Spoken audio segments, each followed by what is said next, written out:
We are in Düsseldorf, and in this video we're going to take you on a full day of eating only traditional German food in this beautiful city. Let's go! Düsseldorf is Germany's 7th largest city, located just 30 minutes north of Cologne, right on the banks of the River Rhine. This region, known as the Rhineland, has a strong and proud food culture with its own identity. Today we are taking you on a real German food tour to try some of the most popular local spots and to find out, is authentic German food actually good? First stop, a classic German breakfast. Good morning. So we are in Düsseldorf and we came to a place called Henry's Cafe, which is right in the heart of the city in the Oldtown, and we're gonna start with some German breakfast. We got a very standard German selection platter. It comes with some cheese like Gouda cheese, Emmentaler, stuff like that, some German salami right here, ham, some grey bread brötchen like you said, jam of course is very common, also an egg, a hard-boiled egg we have right here, which you haven't cut yet, and then a little bit of decoration like cucumber, tomato and lettuce. And this is a very common thing that you can get in a lot of German bakeries. Just a selection for breakfast, often comes with a coffee. I have a little espresso here. There was a lot of toppings compared to the amount of bread. That is not quite what my mom's generation would do, but I don't know, maybe we're supposed to. So there were some sweet things and some hearty things. For example, we got this classic German white bread roll here. There's butter on there, and then we put some jam on. And I'm not sure, I think this might be raspberry. And then my favorite, which is not the most German cheese. Baby camembert. Yeah, little camemberts. To be honest, German doesn't have that many cheeses, so a lot of the cheeses we eat here are from the Netherlands or France, stuff like that. But I'm just gonna maybe start with the cheese, the camembert. Starting controversial in this video. Dude, I love it. A brie, a camembert is kind of nice, and I got a little bit of a bite of jam in there. Kind of works together, funnily. We barely ever have sweet breakfast, but every time I have it, it's like, it's pretty nice to start the day out with something sweet, get the blood sugar a little bit up, right? So this is a very classic sight in Germany, the jam on butter on a white bread roll. But now for the hearty stuff, let me just grab this one. This must look pretty bad to some people. It's just a grey German bread right here, and then we have butter on there, and then a slice of salami. Salami is so standard in every household when I grew up. I think it's the pork version. This childhood, man. Grey bread, butter, salami, so common, man. So I'm gonna try the bottom half of the bread roll. And this is kind of classic German breakfast. You have some type of meat slice, usually pork based, and then you have some type of cheese, but then you have little garnishes like tomato and cucumber as well. I don't know why Phil decided to make it half-half. For me, I would just layer it like ham and cheese together. That's not what we do. But that's not what the Germans do, I guess.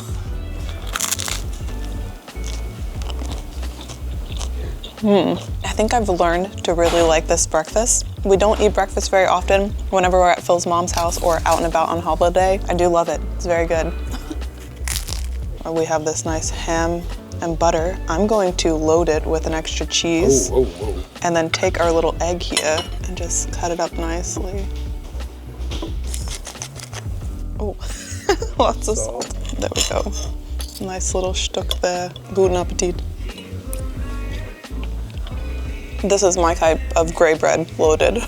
So this right here is supposed to be a breakfast just for one, and it's quite nice actually. There were like 6-7 slices of toppings on there, plus the egg, so you can easily order another bread roll or slices of bread or a croissant with that. And it's also not uncommon that two people share this, because let's be honest, if you eat this all by yourself, that's a very big breakfast. Yeah, I would have to go back to bed. And this is how you scoop out your espresso in Germany. Is that a thing? No. Good start to the day, but hold up. We're not quite done with bakeries yet. Before going to lunch, we had to stop at Himmel, a legendary Düsseldorf spot to grab 2 pastries for a little pre-lunch snack. And yeah, locals pop into places like this all the time. It's just everyday life in Germany. You can get so many things at German bakeries. Obviously, fresh German bread is so good. Little pastry items, sweet and savory, and of course, the Kuchen. We go to this one, I think, in every Düsseldorf video, Himmel. It's one of my favorite in the Altstadt and in the old town of the city. And I decided to go with sweet today. I went with a Quarkschnecke, which is quark, like it's this dairy produce in a snail shape, a little nice Schnecke. here. Yes, and I got a spinach stick, which is just like the savory thing. We already ripped it open, and it looks very nice. Yours has lots of sesame seeds on there too. I wish this was warm. It's not right now, Mwah. but it looks very fancy for a pastry item. It smells so good. Oh yeah. Wow, it has nice cherries in there too. It's very moist and it's super sticky around it. Phil's just holding it so we can get a shot, and it's just like, look at it shimmer in front of the light right there. Yeah, so much glazing. So how is it? That's really good. I think you'll like this, even though you don't like cherry that much. Every time we try something new, I normally go for the nice Nussecke, but I decided to go with something different. Tastes like a dessert. Yeah, how is that one? Check out the spinach in there. It's real, actual spinach. Traditionally, all these pastry items, they were just dough and maybe some seeds on top. But now you have all these variations that are filled with stuff, and I really like that. Dude, this is really, really good. Dare I say like a 9.5 out of 10. Like I would get this again in a heartbeat. Does this count as Kaffee and Kuchen? Yeah, kind of. Without the coffee. Dang. The joy of a German food tour is going to a German bakery. Okay, enough with the pastries. It's officially lunchtime. Next up, the Carlsplatz, Düsseldorf's famous market square, full of food stalls and locals picking up their favorites. And since we are planning on going very meat-heavy in the evening, we went straight for a popular stand serving a legendary fish soup of the day. Wir hätten gerne einmal den Backfisch mit Kartoffelsalat. Essig oder Speck oder Mayo? Essig Speck bitte. Sehr gerne. Remoulade oder Knoblauchsoße zum Backfisch? Remoulade bitte. Ja, außerdem noch ein Wunsch. Ja, die Suppe bitte. Und eine Fischsuppe. Genau. Sehr gerne. All right, so for lunch we came to a different spot here in the city. This is called the Carlsplatz, and it's a very popular lunch spot. I think they even close in the afternoon. And it's basically this open food market with international stores, but also German food. And since we're kind of on the water with the big river Rhine in the city, seafood is kind of popular as well here. And we came to this fish place, and we got two different fish dishes. One of them, a very common in Germany, is a backfish. You often get this in a bread roll as a backfischbrötchen, but we got it on a plate with some potato salad on the side, and then there's Remoulade, which is like this herbal sauce in Germany, very popular with fish items especially. And obviously fish very popular in the northern parts of Germany because it's closer to the oceans. And then the further south you go, a little less popular, but still very common German food. So what I'm very happy about is that they gave me two potato salad options. And if you know anything like a good potato salad, one was with mayonnaise, but I always love the ones with vinegar and bacon, Speck. Just gonna start with this. This is our lunch. Nice little fork full of potato salad. Dude, I like it. Vinegar and bacon, so much better. But let me cut this big ass fish open. This looks so good. It's fried right there. Yeah. Ooh, that's nice. It smells so good. Pretty big batter. Look at that, and then a little bit of the sauce on it. Perfect. My God, that's so much better than I thought. It's so soft, it like melts in your mouth. The fish itself is pretty chunky and the batter is chunky too, but both of them kind of melt in your mouth. So it's fairly oily, but it tastes like fish and very nice. I think the sauce, the remoulade, what do you call it? Is a tartar sauce, like some type of tartar sauce. Yeah, that goes so well with it. And we already squeezed lemon on there. I love a little bit of lemon on the battered fish. So yeah, I think this is a fairly traditional, pretty common lunch option. Just some battered fish anywhere in Germany. All right, ich bin dran, and it's very cold today. But if you're coming to visit the city, especially Düsseldorf, you'll probably end up at the Carlsplatz. This one is the fish house, and it's famous for fish, but specifically this fish soup. So this is the fish of the day, and they sell it. They sell it in the warm items until they sell out for the day. So we got a soup today. Look at how chunky this is. And I'm gonna be honest, this looks way more seasoned than the average German soup. Oh, sorry, pitbull. Okay. Stop. All right, so just give it a try. Nice chunky thing. Yeah, it looks very seasoned, right? The orange. Dang, that's good. Wow, it kind of brings me back to like the Northeast where there's a lot of like chowder and stuff and a lot of like seafood soups. Oh, we're in Boston. So it's really nice. So is that the German clam chowder or what? Yeah, it feels like it a little bit, right? Really? The fish soup option of Germany. Dude, these chunky things are just falling apart. There's a little bit of onions in there. I'm seeing some type of green, definitely some herbs. And I saw some clam or mussel too. Yeah, this is so good. This is a big chunky salmon piece right there. I think it has my name. Really? Don't eat the whole thing, half of it. Yeah, that's salmon. Ooh, that's so good. Dude, it's so soft. Yeah. It melts. That's the theme. Dude, I didn't know about this fish house place. You know how old people are like soup eaters? I think I'm getting there. We're getting there. I'm discovering more and more seafood in here. There was clams, now there's shrimp. Dang, there's huge, this is a good price. Oh, squid? I think this is a good price Leistungsverhältnis. For 2026, yeah, I think so too. The portions are not huge, but you don't want huge portions for lunch usually. So I think it's very nice. A lot of the stalls in this square, the Carlsplatz, are in these containers like that. And we're sitting on these beer benches, very German too, right on the street. And we just noticed it's like 2 p.m. now. So for lunch hour, I think a lot of lunch rush is here. A lot of people come and eat. It was very busy at 1. So if you don't like the busyness, maybe avoid these hours at the Carlsplatz. But then you risk of not getting soup if they run out. Maybe they run out of soup. Alright, lunch is done and the afternoon is here, which traditionally means you have to go on Germany's favorite side quest called Kaffee und Kuchen. So on the way to our next spot, I just wanted to remind you, if you like food videos and traveling like we do, then maybe consider subscribing. And also big shout out to our soulmate level Patreons, Laura and Jared, Roger Lübke, Robin, David Duckmore and Leslie Garnay. But now back to eating. Around 3 or 4 p.m, many locals take a break for coffee and cake. And we couldn't resist stopping at Heinemann, a Konditorei that's a real institution here in Düsseldorf, to enjoy some coffee and cake the way locals do.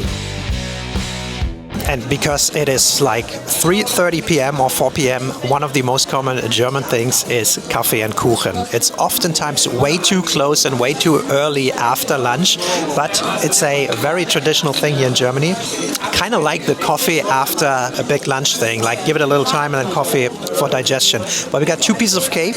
I got this nice looking creamy torte here. We call it a torte, not a Kuchen actually, the creamier ones.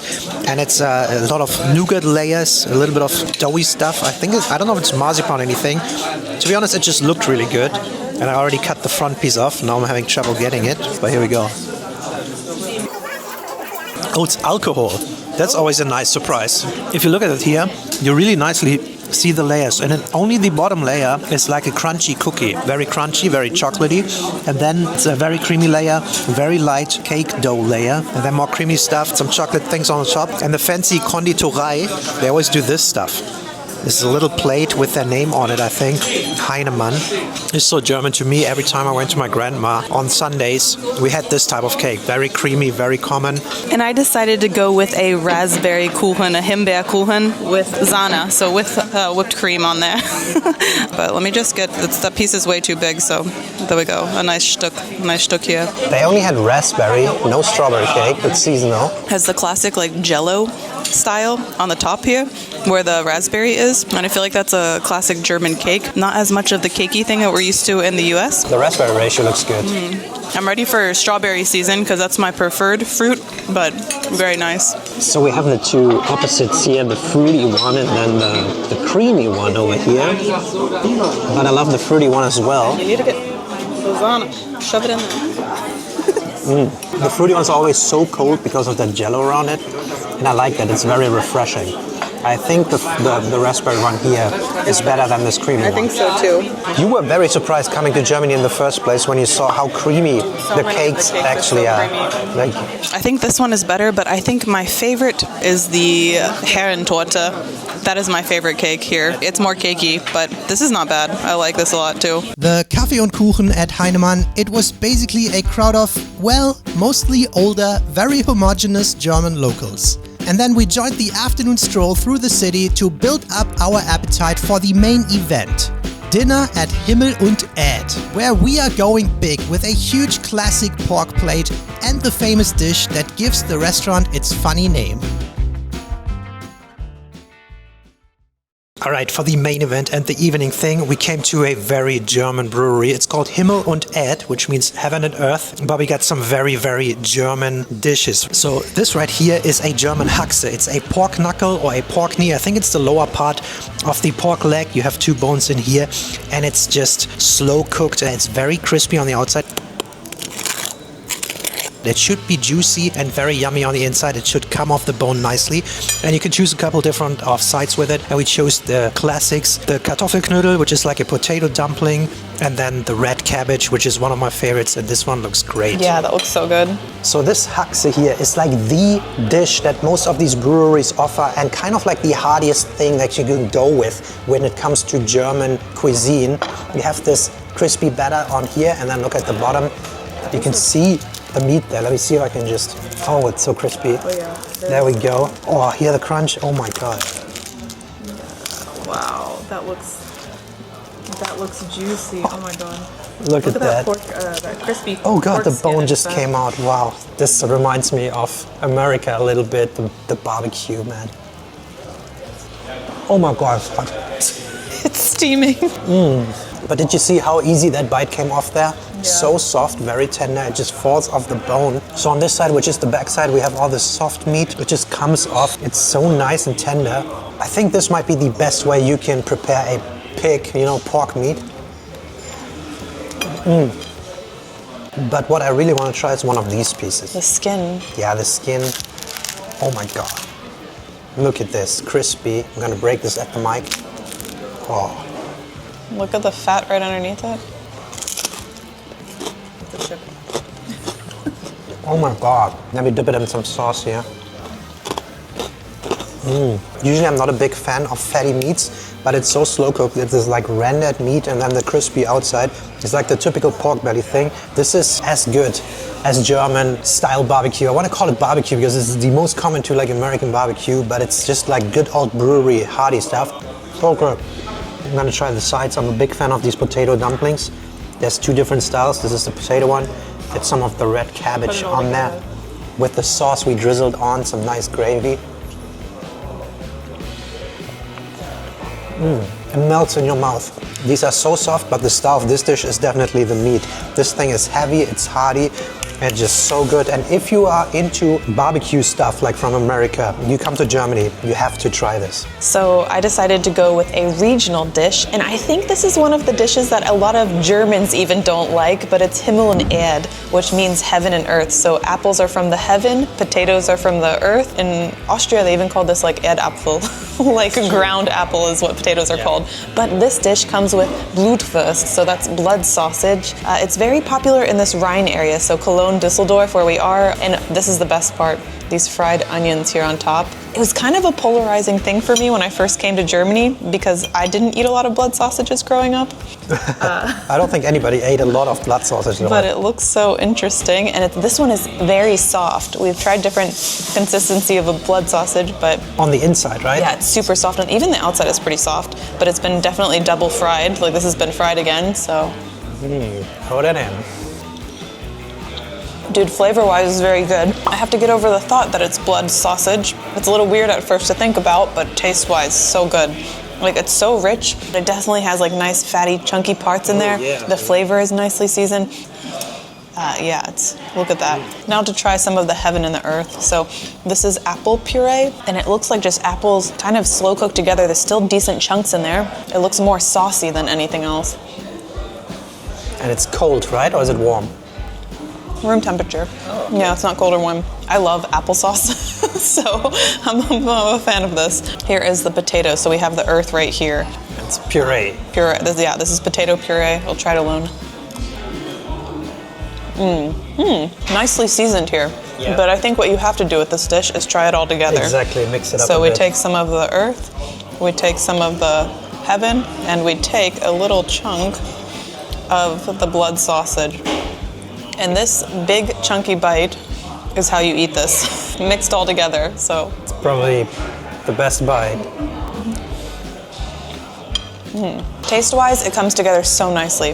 I think texture-wise, it needs the fried onions because everything else is relatively mushy, but flavor-wise, very good. And more unique German dish. Maybe it's a good dish that you can eat if you don't have the best dentures, dentals. For older people and babies. Yeah. I don't know how common this blood sausage is in Germany, but I feel like I only eaten it like less than 10 times in my life, and I lived here a long time. I've literally only eaten it for videos. Maybe if you're from the Rhine area. Where I'm from, we eat the sausage more like this in slices. and then you put it on a bread roll. In Germany, you put everything on German bread. Privately, I would probably never order this, but this is so surprisingly good. I'm considering to do that in the future. I think the Haxe is definitely the star. This is awesome.